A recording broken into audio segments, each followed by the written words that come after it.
Stay tuned because I'm going to speed this up. I will not bore you with spraying the roof at this speed. This is actually real life. The whole thing took about 8 minutes. However, we're going to get our speed up to 8 times speed. I'm using the Ozito Airless paint sprayer, and honestly, the thing is a bargain. It smashes it. Doing this roofing monument.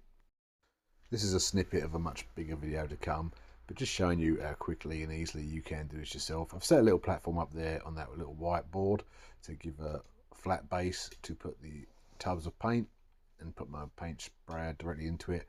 And honestly, the whole thing's been sped up to 8 times speed, and yeah, I'm just achieving meters in minutes, and it really is just pretty effortless. The only downside sometimes is the hoses don't stretch. You haven't got the luxury of a place to put a flat base. Sometimes you have to buy a couple of hose extenders, but it will be an investment that will pay dividends massively in the long run. Anyway, this is just an example of how a budget sprayer from Bunnings can achieve real professional results at a quick speed at a good price. If you've got this far, consider subscribing. It makes a difference. I really appreciate it. Thank you.